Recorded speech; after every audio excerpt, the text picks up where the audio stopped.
Everybody, let's get rolling here on a Friday afternoon. I think that's good. Live Facebook, LinkedIn, YouTube, X, Instagram. I got that. I got this. I think, how's the volume look? I think I'm in good shape. Let me just tell you a quick story here before, while we wait for some people to join. I just got back from Denver. Late last night. What a great town. I love Denver. I used to go there a lot for business and not so much in the last year, but it's good to be back. I had the perfect man day. I went and got a haircut, which was fantastic at the Brown Hotel downtown, which is a old, over 100-year-old haunted hotel. And so that was great from the stylist. And then I thought, well, I should go have martinis and cigars, which I did. There's a cigar bar right there. I had a beautiful Davidoff and a martini. I was hungry. I got some roast beef, a big slab of roast beef dinner. It was awesome. It was awesome. I'll tell you, though, the downtown core is a little sketchy. It's a little sketchy where I stay at the hotel in Denver. I've got to walk past the public library, and there's a lot of homelessness. It's pretty aggressive, and I had to go find the Bank of Montreal BMO, which is in an office tower, obviously, downtown. But the entire tower, I don't know how many floors it is. It's got to be 50, 70 floors. It's not like First Canadian Place in Toronto, but it's a big tower, and it's just completely empty. It's like the lobby is dark. There's nobody home. There's no security. The digital signboard doesn't work. It's like, and I walked past it 3 or 4 times in the 100-degree heat trying to find this Bank of Montreal, and it's in the back corner of a lobby. There's about 5 people that work there, and that's it. Like, that's the whole branch, and it's the only thing in this building. And the guy was telling me that this office tower that I was in, plus the one next door, sold recently for a total purchase price for both towers of $3.2 million. That was it. Like, Denver just feels like a town that used to be really vibrant and got hit at COVID. The downtown core, I mean, that got hit in COVID and was vibrant and just never recovered. But I don't know. It's a little bit sad. It's crazy. They're going to turn those office towers, he tells me, into low-income housing. So we'll see how that works. But I'll tell you, the U.S. right now is jumping. It is exciting times in the business world in the U.S. A lot of optimism thanks to the Trump administration. I know if we're in Canada, it sucks, but in the U.S., it's going very, very well for them. And so the contrast between that city and the U.S. as a whole is interesting. There we go. We've wasted a couple of minutes. Let's get started, shall we, on the show? Welcome to a week in review at Sinclair Range, July 18, 2025. I'm Scott Sinclair, president and owner, founder of Sinclair Range. Thank you for joining us. And the mission here is to give you some insight into what's going on at Sinclair Range and give you a window into the real world of deals, decisions, day-to-day business adventures.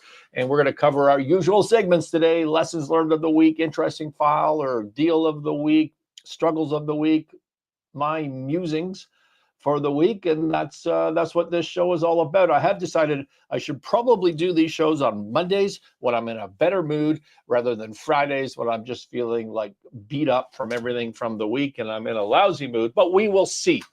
We will see how we get through today. Lessons learned for the week. That would be segment number 1. Here's a lesson for you that I was reminded of this week. Lawyers should be used to cover your ass. That is the purpose of a lawyer. They are not your business partner in doing deals. Use your lawyer appropriately to paper deals. You come up with a deal, you got a handshake with somebody, you're a business owner, you're an entrepreneur, and you decide to do a transaction with somebody or financing. Your lawyer should be reviewing the paper, preparing the paper, covering your ass. The deal is agreed to by the business people, the principals. The lawyers should help you realize what's wrong with the paper, what you missed in your deal, in your negotiation, what could go wrong, what are the risks. And sometimes in a negotiation, you can use your lawyer as a weapon. Well, if you don't do this, my lawyer's going to do that. That's okay. That's fair game in negotiations. But what you should not do is rely on your lawyer to make the deal. Very few lawyers are capable of that. And if they are capable of that, we know some for sure. But if they are, it's a coincidence. It's not because of their legal training that they're good negotiators and business people and deal people. It's a complete coincidence. They are good negotiators, business people, deal people, and they also happen to be lawyers. Okay. You're not a business person because you went to law school and became a lawyer. Now, I'm not saying no lawyers can do that. We have had friends of this show and friends of the firm. If you go back to the content on the Martinis with Scott channel on YouTube, you'll find a couple of sessions with David Cohen, for example, of Gowlings. And he's an excellent, I will tell you firsthand, he is an excellent business person, a fantastic negotiator. And on top of being all of that, he is also a trusted, recognized, and award-winning excellent lawyer. He's a lawyer you could trust to manage a deal for you, but that is not normal. And if you're going to rely, let me take this further, if you're going to rely on your lawyer to make a deal, probably the very last type of lawyer you should choose to negotiate your deal is a litigation lawyer. Litigation lawyers, well, litigation practice in general is just a fascinating area. These are the people that go to court and stand in front of judges and argue your case and be an advocate. That's all great. And some really, really great people. I have many friends, good friends that are litigation lawyers. And a litigation lawyer, by definition, should be someone who's pretty good at negotiating a settlement agreement in the context of a lawsuit. That's actually their job. So that should be obvious. But what you should not do is bring this litigation lawyer into the middle of an actual deal. That's not a litigation. It's not in court. It's just a deal. It's a negotiation between business people. And you bring in this litigation lawyer. What are they going to do? What they're going to do is their job, which is to piss off the other side and try to force them into some sort of settlement. That's not what you want. That's not what's going on. Make your own deals. That's the lesson of the week. And we're going to talk a little bit more of this later. Speaking of making deals, I wanted to introduce to you, I've touched on it before, but we've come a long way into planning the Inner Circle Deals and Capital. It's a community that I am organizing and hosting.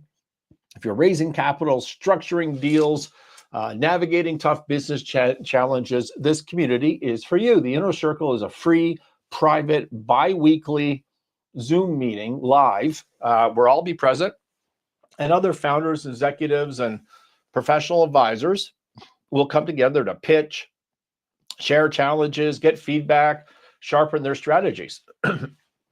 Just people doing the work and helping each other get better. And it's a free community. You can bring your deal, you can ask questions, and you connect with others. And that's what this community is going to be all about. So if you want to join that, send out a comment, reach out to me. Post it in the notes. We will find it and we'll get you on the list and you can start to join us. I believe the first Zoom meeting will be somewhere around mid-August. I know the dates. I just don't have it in front of me. All right. Interesting deal. I have to check on Instagram to see if there's comments. Hey, Rose Montoya that joined us on Instagram. Good to see you there.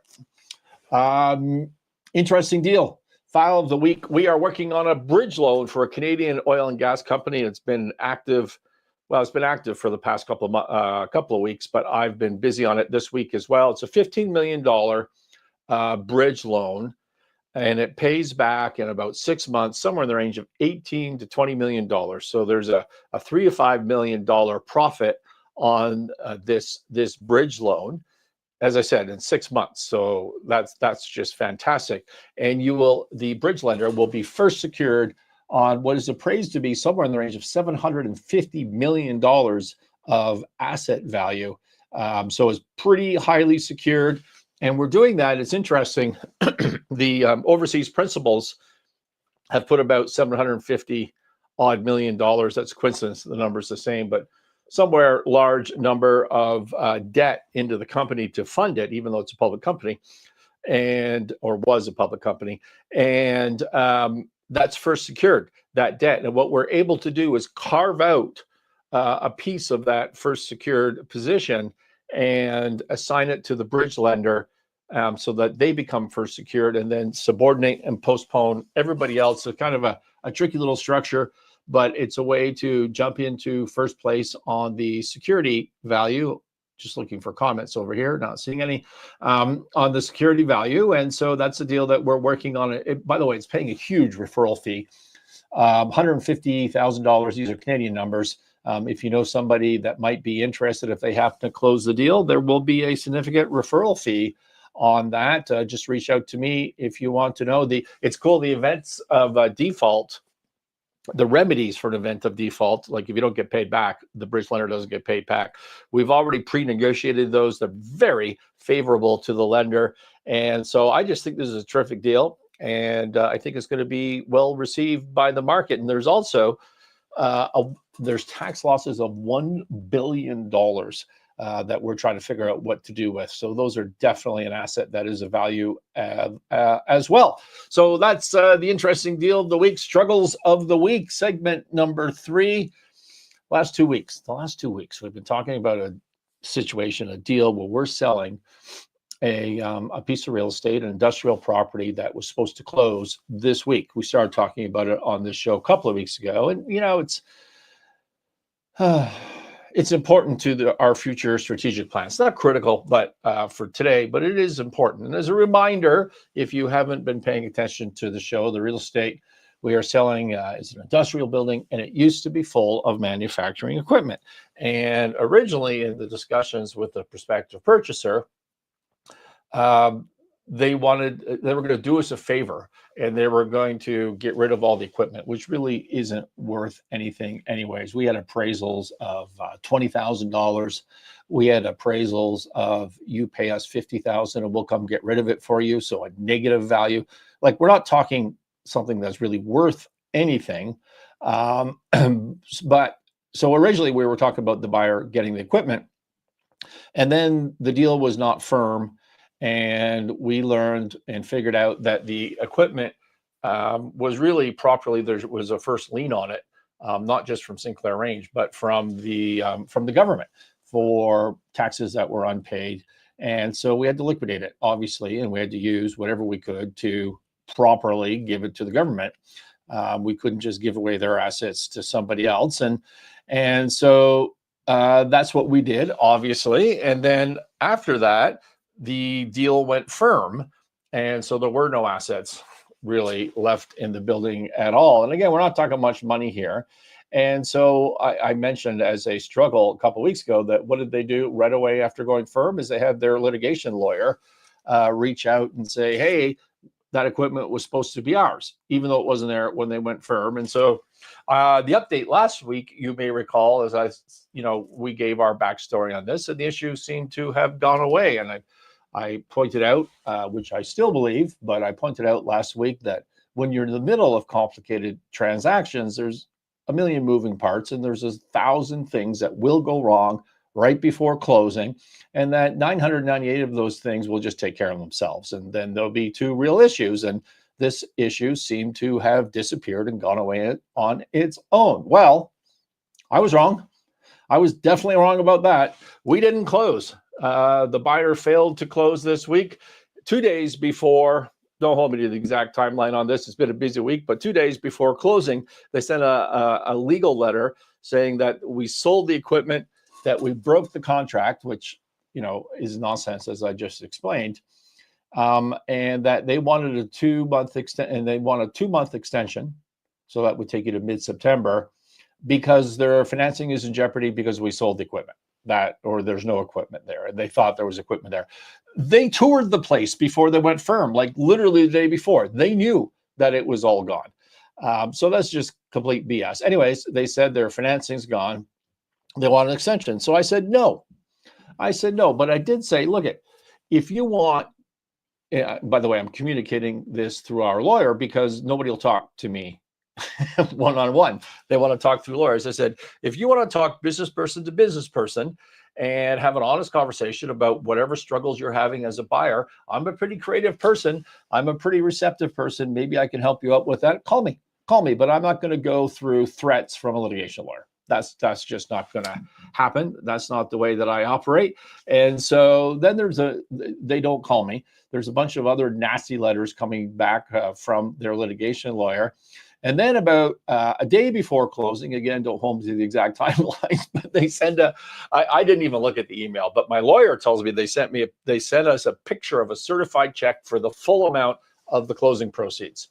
And so they have the money, right? Remember, they said they couldn't get their financing. Well, then they sent a check of the full amount of money. And so they have the money. And so we're supposed to close the next day. So the next day comes and they send a nasty letter. They don't close. First of all, they don't tell us they're not going to close. And then around closing time, they send a letter and say, well, since we agreed to extend the deal till September 15th, there's a few things that we need, like a tour of the property again and some this and that. To which I reply to my lawyer, what do you mean we agreed to extend the deal? I specifically said we do not extend the deal. He sends a letter to the other side, says we didn't extend the deal. And they say, oh, that doesn't matter. We unilaterally extended the deal because you're in default anyways. And by the way, we're going to sue you for specific performance, and we're going to close September 15th. Sue us for specific performance of what? Like they've never made a demand for specific like, what do you want us to do? We were there to close. We did everything. We tendered all our documents. We were good to close. That didn't close. And so they unilaterally say they extended this for 2 months, which is obviously not going to happen in my books because it's dishonest. But really what makes me think is like, you either have the money or you don't. You said you didn't. Then the next day you send a picture of a check that showed that you did. Well, that's just a fraud, right? Because why would you extend for 2 months? You would only extend for 2 months because you don't have the money. And so you just sent a flash cash, as I would call it, like some sort of pretend document to show, but you never intended to close the deal with that money. Why did you send the picture of the check like literally the day before? Isn't that an indication that you've got the money? That's the whole message there. I took 2 days off on this. I decided the problem will still be there Monday. I have not heard. I've not heard from the principal who, if he was to clear this all up, who knows? Maybe there'd be a deal to do, but I doubt it. So there's the update on that mess. I was wrong. I was wrong last week. And here's the lesson. Just reinforce it. Don't let litigation lawyers run the deal. It just messes things up. Our last segment for the day here, what I'm thinking about, musings, as we call it. There was an article in Insolvency Insider. If you're in the business of insolvency, restructuring, turnarounds, financing distressed assets, this is a Canadian subscription, newsletter, journal. It does a fantastic job. It's been going around for a while. We used to advertise in there. I've spoken at their conferences. And anyways, it's a good, check it out in Insider Insolvency, probably .ca, maybe .com. You'll have to look it up. Anyways, there was a summary of an article on a court ruling that was recently issued. It doesn't even matter the details, but it was about related party debt in an insolvent situation. And does that debt have security that trumps other creditors, which is the whole point of being secured debt?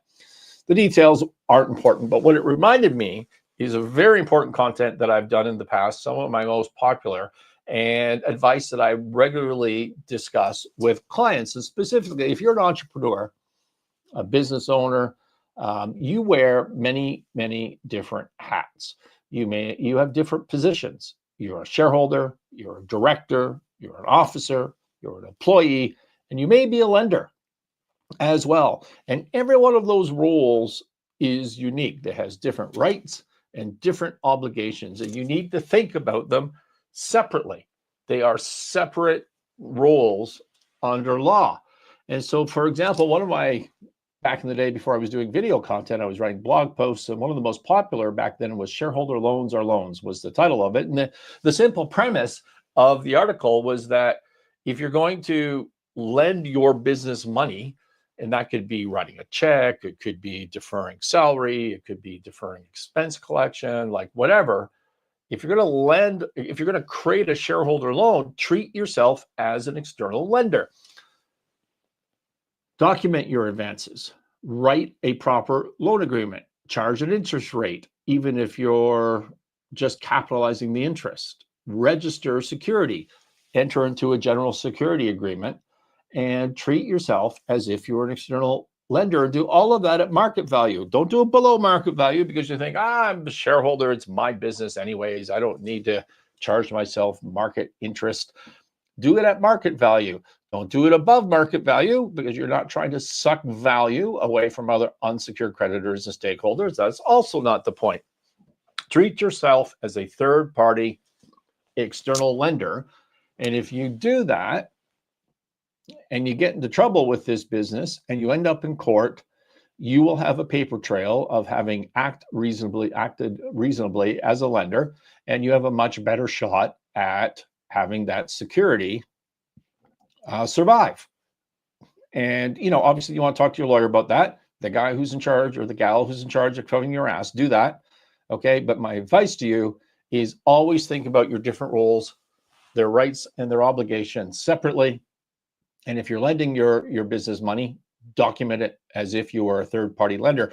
Remember, one of the themes of 2025 from the former show I was doing, Mornings with Scott, the best damn business show for medium and small businesses on the planet, was defense wins championships. Defense wins championships. Understanding your rights and obligations in each of your separate role is part of that.